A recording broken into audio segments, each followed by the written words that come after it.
আজকে মুগের ডাল শসা দিয়ে বানাবো। তার জন্য তেল গরম করে নিয়েছি, শুকনো লঙ্কা, পাঁচফোড়ন,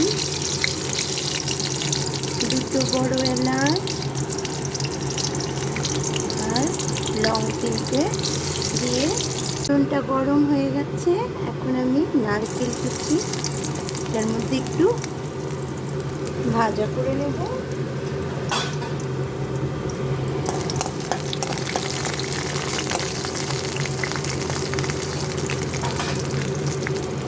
এরপর তেজপাতা,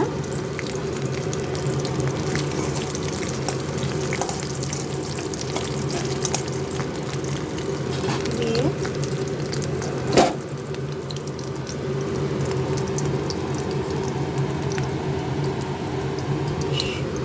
শসাটা এর মধ্যে দিয়ে দেবো। শসাটা আমি চৌকা করে কেটে নিয়েছি ছোটো ছোটো করে। দেখো, এখন ডাল সেদ্ধতে আমি লবণ দিয়ে রেখেছিলাম, তার জন্য স্লাইট আমি লবণ দিচ্ছি। হলুদ দিয়ে দিলাম,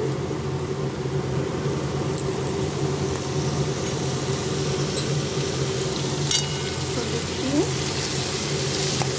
নেড়ে চেড়ে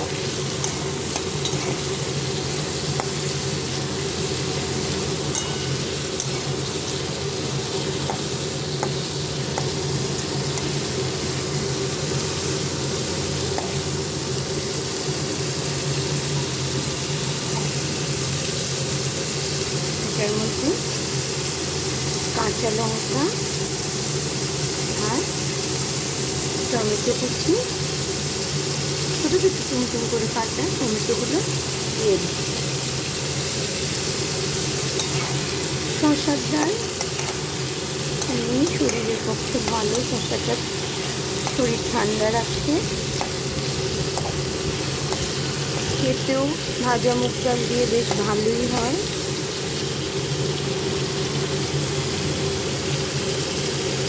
জিরে হাফ চামচে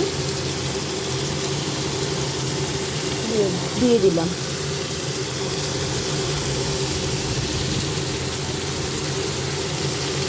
মধ্যে এখন একটু ধনে গুঁড়োও দিচ্ছি, দিয়ে মিক্স করে আমার এটা ভালোভাবে সাতলানো হয়ে গেছে। দেখো, মিক্স করে আমি এখন ডালটা মুগ ডালটা ঢেলে দিচ্ছি মুগ ডালটা।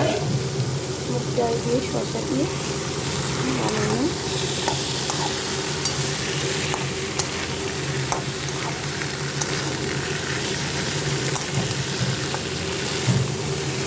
সঙ্গে দেখো আমি একটা বটি প্রায় বসিয়েছি।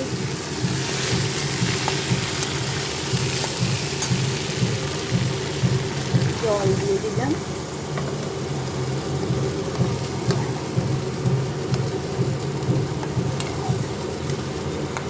সেদ্ধ করা মুগ ডালি ছিল, এটাতে আমি নুন দিয়ে দিয়েছিলাম। শসাও ভালো নরম হয়ে গেছে। এখন জাস্ট তোমার ফুটে উঠলে আমি এটার মধ্যে ফুটে উঠেছে, এখন আমি এটার মধ্যে একটু চিনি দিয়ে দিচ্ছি, 1 চামচি মতো, আর ধনে পাতা। ব্যাস, তোমার শসা দিয়ে মুগ ডাল বানানো কমপ্লিট। শসা দিয়ে মুগ ডালটা খেতেও ভালো, শরীরেরও ভালো। সবাই কমন আইটেমই, তবুও তোমাদের সাথে বানিয়ে শেয়ার করলাম। আমি এইভাবে বানাই, তোমরা কীভাবে বানাও, কেউ একটু আলাদা হয়তো বানাবে। আমার রেসিপি এটাই।